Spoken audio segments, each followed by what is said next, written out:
Hello everyone, आप सभी का स्वागत है हमारे चैनल टैट वॉरियर्स में। फ्रेंड्स, हमारी आज की वीडियो का विषय है उच्च प्राथमिक कक्षा 6 से 8 हेतु सी-टेट सिलेबस। फ्रेंड्स, जो पेपर सेकंड है, जो निर्धारित सिलेबस उसके लिए किया गया है, वो हम आपको इस वीडियो में बताने वाले हैं। फ्रेंड्स, जब भी किसी एग्ज़ाम की हम तैयारी करते हैं तो सबसे ज़्यादा ज़रूरी है हमें उस एग्ज़ाम के लिए सिलेबस का ज्ञान हो कि उस एग्ज़ाम को क्या सिलेबस निर्धारित किया गया है, किसके आधार पर उसमें पिछले एग्ज़ाम हुए हैं। फ्रेंड्स, कक्षा 1 से कक्षा 5 हेतु जो प्रथम पेपर है, उसके लिए हमारी वीडियो का लिंक डिस्क्रिप्शन बॉक्स में दिया हुआ है, जिसे आप वहां जाकर देख सकते हैं। तो ज़्यादा समय ना लेते हुए हम अपनी आज की वीडियो शुरू करते हैं। फ्रेंड्स, ये एग्ज़ाम 2 घंटे 30 मिनट का होता है, जिसमें टोटल 5 सब्जेक्ट होते हैं, जिनका विवरण इस प्रकार है। पहला, बाल विकास, जिससे 30 प्रश्न आते हैं, प्रत्येक प्रश्न 1 अंक का होता है। अगला, भाषा 1। फ्रेंड्स, भाषा 1 सभी की अपनी अपनी चॉइस होती है कि कौन किस भाषा को अपनी मुख्य भाषा के रूप में चॉइस करता है। इससे भी 30 प्रश्न पूछे जाते हैं, प्रत्येक प्रश्न 1 अंक का होता है। इसी प्रकार भाषा 2, ये भी फ्रेंड्स स्टूडेंट्स की चॉइस पर ही डिपेंड करती है कि वो किस भाषा को अपनी सेकंड भाषा के रूप में चुनना चाहते हैं। इसमें 30 प्रश्न होते हैं, प्रत्येक प्रश्न 30 अंक का होता है। फ्रेंड्स, यहाँ ध्यान देने वाली बात है कि पॉइंट 4 और पॉइंट 5, इन दोनों में से प्रत्येक विद्यार्थी के लिए केवल एक ही सब्जेक्ट होगा। अब मान लीजिए अगर किसी विद्यार्थी ने गणित और विज्ञान सब्जेक्ट को चॉइस में लिया है, तो उसके लिए सामाजिक अध्ययन वाला टॉपिक नहीं होगा। इस एग्ज़ाम को, इस विषय को उसे नहीं पढ़ना पड़ेगा। या किसी ने अगर सामाजिक अध्ययन को चॉइस में लिया है, तो उसे गणित और विज्ञान को पढ़ने की आवश्यकता नहीं है। तो फ्रेंड्स, इसलिए गणित और विज्ञान से जो प्रश्न होंगे वो 60 प्रश्न होंगे, और प्रत्येक प्रश्न के लिए जो अंक निर्धारित है वो 1 है, तो टोटल 60 अंक के ये प्रश्न पूछे जाते हैं। आगे इसी प्रकार सामाजिक अध्ययन में भी 60 प्रश्न होते हैं और प्रत्येक प्रश्न 1 अंक का होता है। तो फ्रेंड्स, आगे हम अपने सिलेबस की ओर बढ़ते हैं। सबसे पहले सिलेबस आता है हमारा बाल विकास।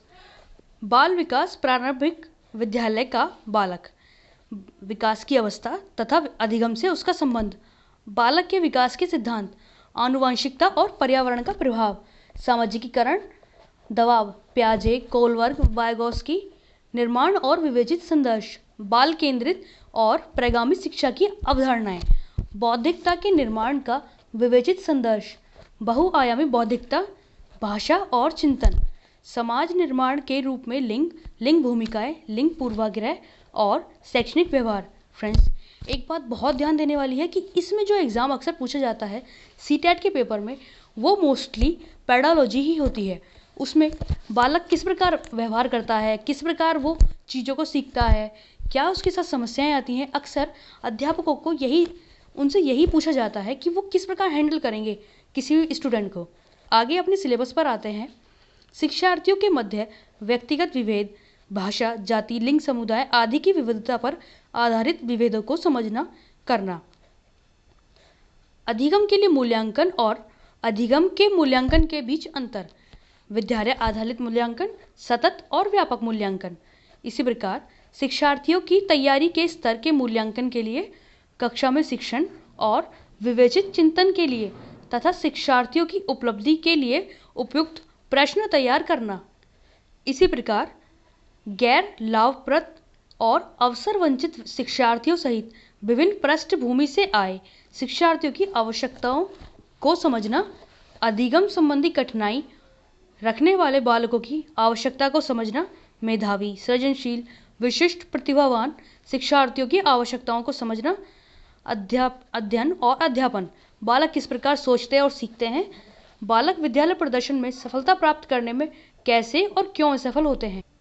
आगे शिक्षण और अधिगम की बुनियादी प्रक्रियाएं, बालकों की अध्ययन कार्य नीतियां, सामाजिक क्रियाकलाप के रूप में अधिगम, अधिगम में सामाजिक संदर्भ, एक समस्या समाधानकर्ता और एक वैज्ञानिक अन्वेषक के रूप में बालक, बालकों में अधिगम की वैकल्पिक संकल्पना, अधिगम प्रक्रिया में महत्वपूर्ण चरणों के रूप में बालक की त्रुटियों को समझना, बोध और संवेदनाएं, प्रेरणा और अधिगम, अधिगम में योगदान देने वाले कारक, निजी और पर्यावरणीय। आगे जो सिलेबस है वो है हमारा भाषा 1। इसमें भाषा बोधगम्य था, अनदेखे अनुच्छेदों को पढ़ना, 2 अनुच्छेद, 1 गद्य अथवा नाटक और एक कविता जिसमें बोधगम्यता, निष्कर्ष, व्याकरण और मौखिक योग्यता से संबंधित प्रश्न होंगे। आगे पार्ट 6 है इसका, भाषा विकास का अध्यापन। अधिगम अर्जन, भाषा अध्यापन के सिद्धांत, सुनने और बोलने की भूमिका, भाषा का कार्य तथा बालक इसे किस प्रकार एक उपकरण के रूप में प्रयोग करते हैं। मौखिक और लिखित रूप में विचारों के संप्रेषण के लिए किसी भाषा के अधिगम में व्याकरण की भूमिका पर विवेचित संदर्श।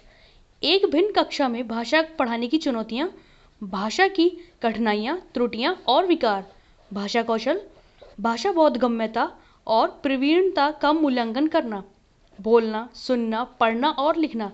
अध्यापन में अधिगम सामग्रियाँ, पाठ्यपुस्तक, मल्टीमीडिया, कक्षा का बहुभाषाई संसाधन। उपचारात्मक अध्यापन। आगे भाषा सेकंड। फ्रेंड्स, इसमें जो पूछा जाएगा वो भी सब यही है जो भाषा एक में है। ये दोनों अक्सर सेम ही रहती हैं इनमें। आगे आते हैं हम सब्जेक्ट 4, गणित एवं विज्ञान।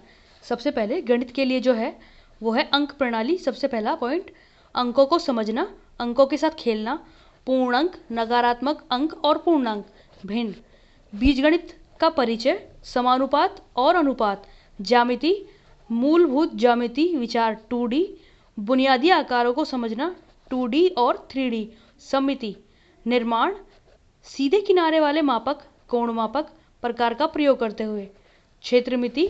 और फ्रेंड्स, इसमें कुछ पेडालॉजी भी पूछी जाती है। गणितीय पाठ्यचर्या में गणित का स्थान, गणित की भाषा, सामुदायिक गणित, मूल्यांकन, उपचारात्मक शिक्षण, शिक्षण की समस्याएं। आगे इसमें आता है हमारा विज्ञान, जिसमें पहला पॉइंट भोजन, भोजन के स्रोत, भोजन के अवयव, भोजन को स्वच्छ रखना, सामग्री, दैनिक प्रयोग की सामग्री, जीव जंतु की दुनिया, सचल वस्तुएं, लोग और विचार, चीज़ें कैसे कार्य करती हैं, विद्युतकरण और सर्किट। आगे चुंबक, प्राकृतिक पद्धति, प्राकृतिक संसाधन। आगे अध्यापन संबंधी मुद्दे, इसमें भी पेडालॉजी पूछी जाएगी। विज्ञान की प्रकृति और संरचना, प्राकृतिक विज्ञान, लक्ष्य और उद्देश्य, विज्ञान को समझना और उसकी सराहना करना, दृष्टिकोण, एकीकृत दृष्टिकोण, प्रेक्षण, प्रयोग, अन्वेषण, विज्ञान की पद्धति, अभिनवता, पाठ्यचर्या सामग्री, सहायता सामग्री, मूल्यांकन, संज्ञात्मक मनोप्रेरक और प्रभावन, समस्याएं, उपचारात्मक शिक्षण। आगे जो 5वां सब्जेक्ट है वो है हमारा सामाजिक अध्ययन या सामाजिक विज्ञान। फ्रेंड्स, दोनों का मतलब एक ही होता है, उसे हम सामाजिक अध्ययन कह दें या सामाजिक विज्ञान कह दें।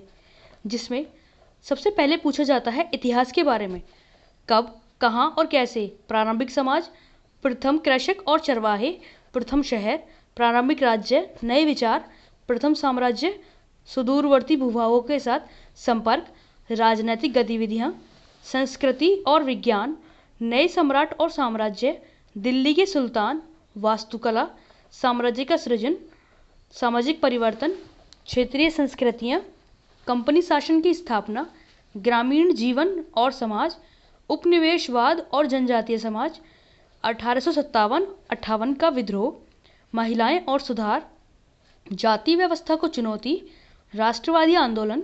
आगे भूगोल से पूछा जाता है इसमें, एक सामाजिक अध्ययन तथा एक विज्ञान के रूप में भूगोल, ग्रह, सौरमंडल में पृथ्वी, ग्लोब, अपनी समग्रता में पर्यावरण, प्राकृतिक और मानव पर्यावरण, वायु, जल, मानव संसाधन, बस्तियां, परिवहन और संप्रेषण, संसाधन, प्रकार प्राकृतिक एवं मानवीय, कृषि।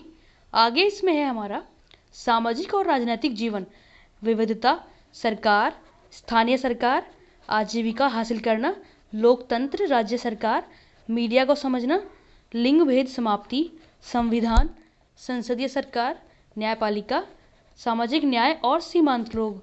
आगे इसमें जो पेडालॉजी है वो है अध्यापन संबंधी मुद्दे, सामाजिक विज्ञान, सामाजिक अध्ययन की अवधारणा और पद्धति, कक्षा की प्रक्रियाएं, क्रियाकलाप और व्याख्यान, विवेचित चिंतन का विकास करना, पूछताछ और अनुभवजन्य साक्ष्य, सामाजिक विज्ञान, स्रोत, प्राथमिक और माध्यमिक, प्रोजेक्ट कार्य और मूल्यांकन। फ्रेंड्स, ये वही सिलेबस है जो अभी तक निर्धारित किया गया है, जिसके आधार पर अभी तक सारे एग्ज़ाम हुए हैं। फ्रेंड्स, हमारा प्रयास रहा है कि आप सभी के लिए ये वीडियो यूज़फुल प्रूफ हो। तो फ्रेंड्स, अगर आपको ये वीडियो पसंद आए तो इसे लाइक कीजिए, चैनल को सब्सक्राइब कीजिए। धन्यवाद।